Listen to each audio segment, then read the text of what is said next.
символика деп аталат туугандар. Мыйзам долбоорун 2 жана 3 окууда добушка коюп беришиңизди суранам. Мен сурандым. Ошон үчүн Нурлан Шакиевди тепкилебегиле, мына мени тепкилегиле.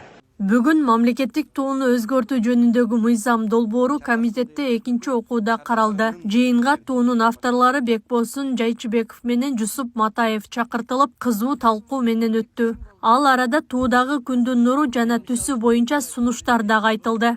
Элдин түпкү желеги Манас мезгилинде бул көк болчу. Ошон үчүн жазылып турат көк асаба кызыл туу депчи. Ошон үчүн биз кийин анан эгерде мына мен көк деп берип атам, силер азыр ошол дагы маселени койгула. Кызыл түс бийликти, кубаттуулукту, жеңишти, салтанатты сыпаттаган түс деп турат. Бул жерден деген кыз коммунисттик партиянын туусу кетти, СССРдики кетти деген бул бекер сөз. Кытайдыкы деле өлбөй жатпай турат. Мындай кызыл түстөгү көп эле өлкөлөр бар. Демилгечи Улан Бердибаев сиз айтып атасызго, нурлар анан кийин кыргыз элинин 40 уурусун камтыйт деп ушул нурлар. Анан кийин азыр болсо ошо нурлар бош болуп турбайбы? Бош болуп турат. А менин сунушум ошо нурлар болсо бош болбой, бекем баары бекитилсин деген эле сунуш болчу. Концепциясында дагы аталган мыйзам долбоору аталган схеманы урматтуу коллегаларыбыз колдоп беришкен. Депутаттардын ичинен Мирлан Самыйкожо тууга өзгөртүү киргизүүгө каршы экендигин билдирди. Ал эми демилгечилердин бири Улан Примов бул демилгени тууну жакшыртуу таризинде гана кабыл алуу зарылдыгын белгиледи. Урматтуу президентибиздин саясатына каршы эмесмин, колдойм. Бирок тууга каршымын.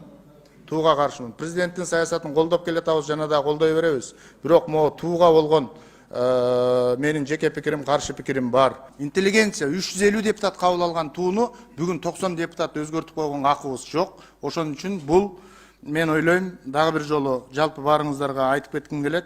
Бул референдум аркылуу эл чечиш керек. Каршы пикирлер да бар, колдоп аткандар да бар. Керек болсо тууну башынан өзгөртүш керек деген, түп тамырын өзгөртүш керек деген дагы сунуштар келип атат. Бирок биз бүгүнкү күнү ошол болуп аткан азыркы туунун жакшыртуу, толуктоо маселесин гана карап атабыз. Ошону бир туура кабыл алсаңыздар.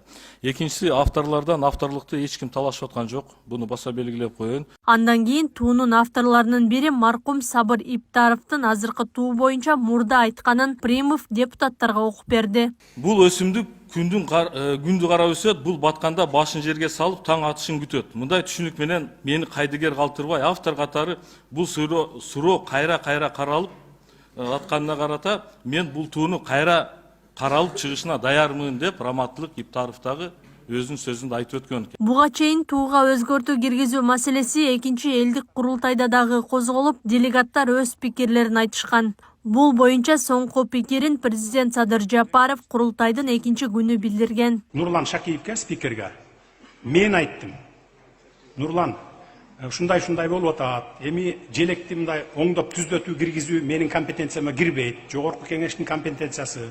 Авторлорун чакырып, көрүп, кеңешип, балким ушул күндүн нурун кичине түздөп, анан баягы боз үйдүн түндүгүн бир 4кө көбөйтүп койбойсуңарбы деп мен сурандым. Ошон үчүн Нурлан Шакиевди тепкилебегиле, мына мени тепкилегиле.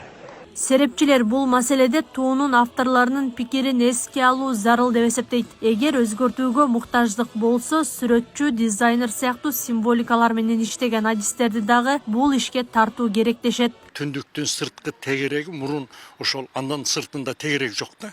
Түндүктүн тегереги күндүн тегерегин алкаган көрсөтүп турат да. Бүгүнкү күндөгү эмеде алкактан, күндүн алкагынан сырткардан да бир тегерек кетет. Сунуш кылып атканча бул менимче туура эмес да.